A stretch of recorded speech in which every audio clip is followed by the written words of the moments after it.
Thank you, guys. It's wonderful to see so many people here. And for today's seminar, I hope it will be an interesting talk. And so in this talk, I'm gonna show you some numerical study of blood flow and insect flight based on an immersed boundary-lattice Boltzmann method. And for the blood flow part, it was finished at the flow science lab led by my PhD supervisor, Fang Bao. And for the insect flight, it's my cousin postdoc project at the bioengineering lab led by Smita. And so, yeah, I hope you will enjoy today's talk. And yeah, this slide gives the overview of my talk today. And basically, it can be divided into 5 parts. The first 3 parts is for the blood flow, and the fourth part is the flapping wings. And finally, I would like to show you some of my other works. And as you can see here, figure 1 is a heart surrounded by coronary arteries. And the left one here is a normal heart, and the right one side is a disease heart. And as you can see in the disease artery, there is some fat-like substance. Then plaque builds up inside the arterial lumen, and this plaque will cause the narrowing of the artery. And clinically, such disease artery is called stenosis.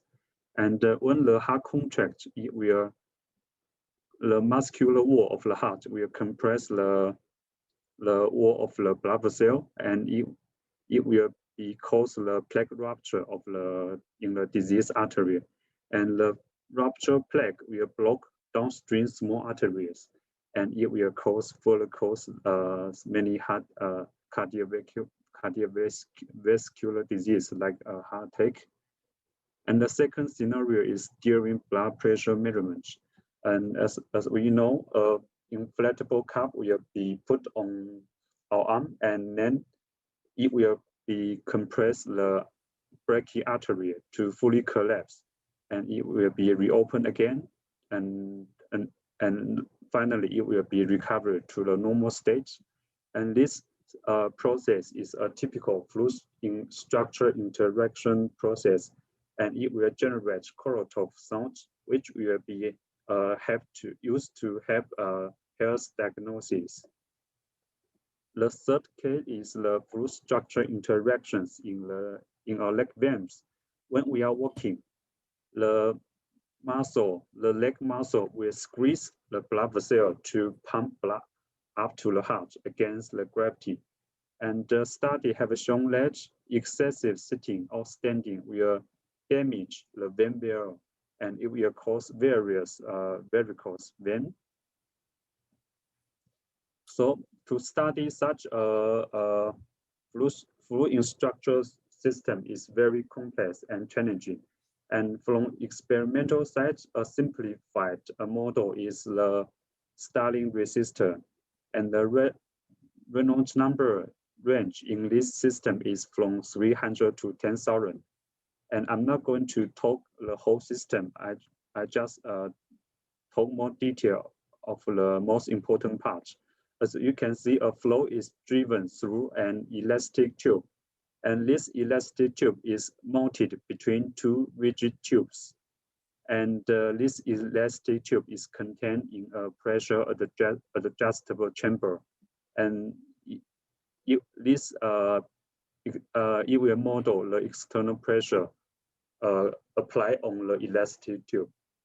So, and self-excited oscillations are frequently observed during the experiment, and the physical mechanism for the onset of these self-excited oscillations have attracted great interest from the research community. For the experimental side, the challenge is due to the poor optical access, measurement, and visualization of a flow inside the oscillation tube is quite challenging. And there are also a bunch of numerical studies. Figure 1 is a 2D model with one-sided classical channel flow. And this model is solved by an arbitrary Lagrangian Euler model. And for the three, there are also a couple of 3D model like 3D classical tube flow. And as you can see, due to the extensive computation required, only a quarter of the whole domain is simulated.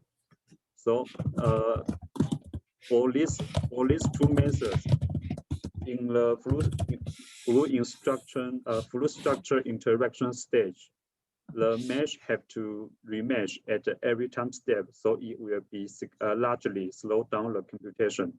And another challenge is the elastic wall will experience large deformation and 3D motions and unsteady flows and relative large Reynolds number as well. So it's also quite challenging for the numerical side.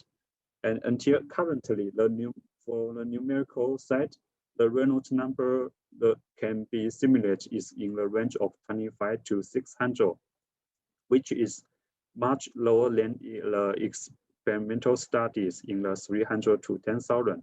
So current situation is the numerical simulation cannot compare to the experimental studies. So currently the research gap is the physical mechanisms that for the onset of self-excited oscillations is still unclear. And I think more efficient fluid structure interaction solver is required to achieve us have a better understanding of this process. And so the aims of this research is to develop an efficient fluid structure interaction solver, and then try to establish a clear physical mechanism for the onset of self-excited oscillations. So this is the methodology I use in this research, and the latest Boltzmann method is used to model the blood flow. Finite different method and finite element method is used to solve the structural motion. And in a diffuse interface immersed boundary method is used to couple this fluid structure interaction process. And large eddy simulation is used to capture the turbulence. And this table lists the advantage and disadvantage of this method. And I'm not going to talk too much about it. And we can discuss it later if you are interested in this method. And the latest Boltzmann model is D2Q9 and D3Q19. And I'm also don't want to talk too much about it. But there's one special point I need to point out in this measure is, as you can see, this is a schematic of the mesh distribution of this model. And as you can see, the fluid domain is discretized with many lattice here. And the channel wall is discretized a set of Lagrangian points here. And as we all know, for the blood flow, internal flow, such as blood flow, the elastic wall is only subject to the internal fluid stress. So, so for the method I use here, the fluid stress is evaluated at the 2.5 points inward of the moving boundary. And yeah, we already validate this this value by many cases. So so yeah, we confirm that this value can get accurate fluid stress evaluation. And this slide gives the flow chart of this method, and roughly is the coupling method is a partition and weakly coupling approach. And this approach will as a result, this approach will lead to the boundary conditions at the fluid solid interface mismatch by one half step. And this measure is efficient, but may cause numerical instabilities. a low mass ratio case, especially in a low mass ratio case. And in this work, we use an iterative immersed boundary method, which allows for local flow reconstruction. And it will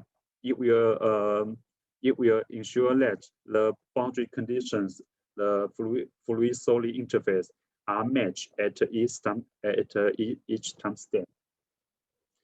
So the next part is the 2D collapsible channel flow studies, and the first one is our code validation. The validation case is a one-sided collapsible channel flow. Reynolds number is 300. The stretching stiffness of the elastic wall is 139. External pressure applied on the elastic wall is 4.73. And as we can see here, the wall shape of the elastic wall and the pressure along the elastic wall agree well with the published data. So the next step is we apply this validated solver to the application of a two-sided collapsible channel flow. We investigate the effects of Reynolds number and mass ratio as shown in Figure 1, and the rich dynamic behaviors of the elastic wall are identified by nonlinear dynamic analysis method. And we try to explore the possible routes from the steady motion state to chaotic motion state of the elastic wall. So in next slide, I'm going to show you how these motion states are identified. For example, at the Reynolds number 100, the elastic tube will bulge outward, and we put a monitor point at the midpoint of the elastic wall. And Figure 1 shows the y coordinates time history of this monitor point. And as we can see, the channel wall remains still at here. And the Figure 2 is the power spectral density. And a low energy level is shown, which means the beam is almost stays unchanged. It's not moving. And the Figure 3 is a phase portrait consisted by the y coordinates and the vertical velocity. And a fixed point is shown in here, which means which also confirms the beam is in steady state. And as the increase of Reynolds number at 200, the beam is in periodic oscillation, which is confirmed by, you can see the y time history is in periodic oscillation. And for the power spectral density, there is a fundamental frequency F1 and its harmonic frequency 2 F1, 3 times F1, 4 times F1. And there is a limit cycle in the phase portrait. These three confirms that the motion state at the Reynolds number 200 is a periodic oscillation. So the physical mechanism for this cause this periodic oscillation is due to an unbalanced pressure, transmutation pressure along the elastic beam, that the beam cannot keep a balanced position, then it will settle in a periodic oscillation all the time. So the next slide is in the Reynolds number of 600. The oscillation is a period doubling process, which is confirmed by the y time history is not very clearly, but it's more clearly in the power spectral density, which feature is there will be a rise of subharmonic frequency like 0.01 of the fundamental frequency here. And there will be also multiple limit cycles in the phase portrait. And this evidence confirms that the elastic wall at the Reynolds number 600 is in periodic doubling oscillation. And as the Reynolds number is further increased, and the system is settled in a quasi-periodic. And how we know it's a quasi-periodic from the y time history is still not very clear, but we can see in the power spectral density, there will be a rise of second and third fundamental frequency here, F2 and F3. And for the phase portrait, it's a limit torus. It's not limit cycles anymore. So this reconfirms that the motion state at this Reynolds number is in quasi-periodic. And the physical mechanism that causes this oscillation is, you can see here, there will be a merging of adjacent voltage here, and it will give perturbation to the elastic wall here, and then cause the quasi-periodic oscillation. And when the Reynolds number is increased to 800, and we can see the Y time history is featured with small non-repetitive noise-like fluctuations. And the power spectral density is a broadband continuous spectrum. And the phase portrait is a chaotic attractor, and this confirms that the motion of this system is in chaotic. And the physical mechanism lead to this chaotic is we can see there will be interactions of the voltage between the upper row and lower rows. So this is it will the interaction vortex interaction here will give the perturbation on the elastic wall here. So that's the mechanism we found here.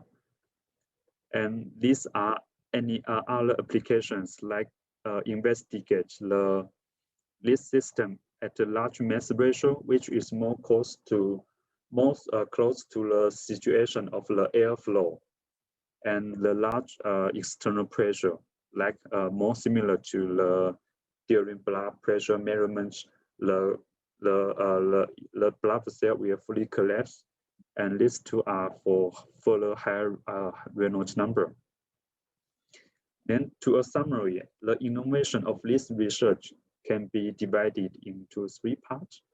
The first part is a new numerical method. The immersed boundary-lattice Boltzmann method is first introduced in these classical channel flow studies. And the second one is the developed solver is much efficient than conventional ALE method.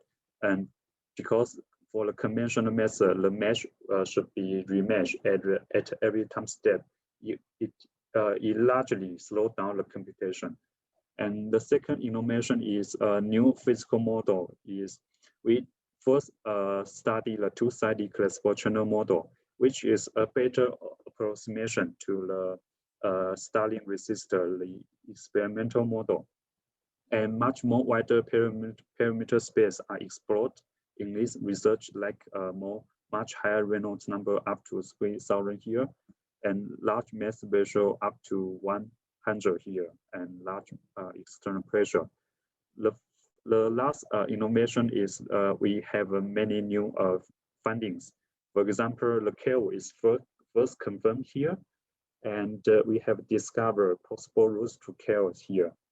And we also confirmed that the different oscillation states like period doubling, quasi-periodic, and chaotic oscillation are closely associated with the vortex pairing, tearing, and interactions. And then, as we have a very successful application in 2D studies, and then we extend our method to the 3D classical tube flow studies. And the first case is also the validation. It's a steady flow in a 3D classical tube. You can see here. And the figure 2 is the wall shape and the pressure distribution along the tube center. And we can see here our method, the data of our method had achieved good agreement with the published data. And then you can see this is still the flow field for the validation case. As you can see here, the tube is collapsed into two lobby shape, and there is two twin jets here emerge from the throat of the tube. And for this case, there is no vortex shading downstream of the throat. And this is the dimensionless pressure control in YZ and XZ planes here. And we can see there is a 2 sidewall buckle here and a low pressure at here. And this is the secondary flow streamlines at 8 different cross sections along the tube. The tube is non-deformed here, and as the cross section go downstream, the tube is collapsed into more narrow and then narrow. And here we can see the streamline to show the motion of the flow field inside the tube. Then based on the validated solver, we apply this solver to investigate the effect of Reynolds number from like here for from 15 to 200 here.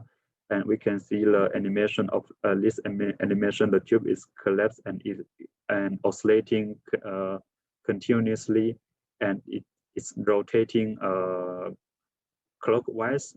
And I think this is the first observation that because this is the first study that can be simulate the whole computational domain. And this is the vortex structure shown by Q criterion. We can see the vortex structure is periodic shading downstream of the source. And then we also apply investigate the effect of non-Newtonian fluid with a power law model. The left one side is for a shear thinning fluid, which the power index is below 1, and the right hand side is shear to investigate the shear thickening fluid. The power index is from 0.1 to 2. And the conclusion from this investigation is the shear thinning fluid can trigger the onset of self-excited oscillations. And for the shear thickening fluid, it tends to stabilize the collapsible system. And then we further investigate one turbulence case, like apply large eddy simulation here. And the difference from the validation case is the jet emerge from the source will be break up into vortices here, and the twin jets will merge together at here, and and trigger the oscillation. We feedback oscillation of the tube here. So the summary of this research is also can be divided into, can be concluded into 3 parts. The first part is also the numerical method. This method is first introduced in these studies, and it's much robust and efficient than conventional ALE. And many new models are considered in this research, like a new non-Newtonian fluid model and a turbulence model, large eddy simulations. And many new findings are found here. For example, the periodic vortex shading is closely related to the self-excited oscillations. And that's the major findings of this work. And from this next part is for the flapping wing of the insect flight. And let's begin with research background first. As we can see, the insect thorax will experience large deformations during flight. Many insects have spring-like elements in the form of elastic materials in their thorax, muscle, and tendons, which may help to reducing the energy demand of their flapping flight and improve the flapping efficiency. So the flapping and pitching might be passive for the flapping flight. So in this research, you are going to investigate the effect of passive flapping and pitching on the flapping efficiency, flapping flight, and try to understand the power transmission from the thorax to the wing of the insect flight. So, and first begin with a validation case is a passive pitching for a full flight wing in hovering. The mass Reynolds number is 300, Koch number 0.015, mass ratio 1, and the passive pitching is modeled as a spring here is solved by us more spring equation. And we can see here the drag coefficient of our data agree well with the published data. And then we, based on this validation, we do a couple of applications here. The first one is two tandem rectangular wing. The second one is two dragonfly wing flapping in phase. The third application is two dragonfly wing flapping out of phase. And then we further apply this to simulate a whole dragonfly here.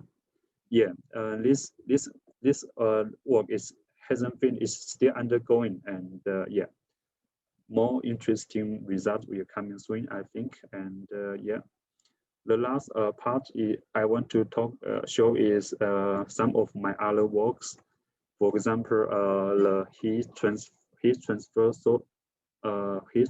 case for the flow around cylinder and the flow in a stenosis. This is 2D case, and yeah. Another, yeah, we try to incorporate a structural damage model in our simulation previously. So I tried to apply a material point method structure solver.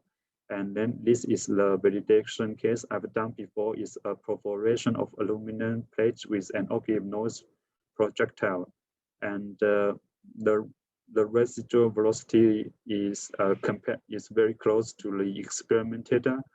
And the second case is also validation case of the material point method. Is a Tyler impact test, and the final shape of simulation is very close to the experiment data. And this part is the patient-specific simulations.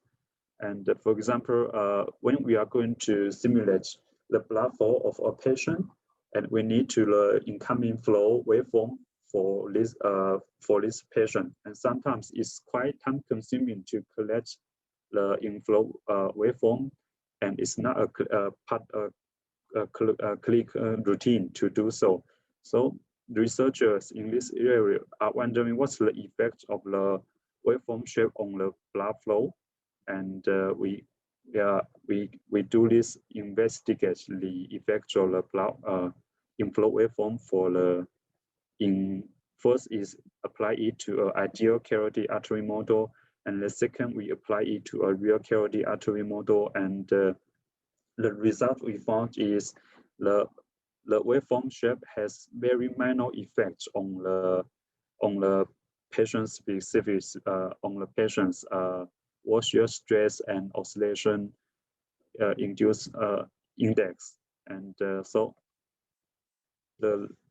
this study is a validation of a solver for a flow around sphere, and large eddy simulation is conducted here. This is also validation of our structural solver is a plane strain buckling analysis here. And this is a validation of a flapping flag, and a very good agreement is achieved. Yeah. The last one, I want to thank my supervisor team and for their great support. And I have truly enjoyed working alongside them. And I also special thanks go to my colleagues here. And yeah, the last thing is we have many student positions available, and you are welcome to reach out to me for more details. Yeah, that's all my presentation today. Thank you all.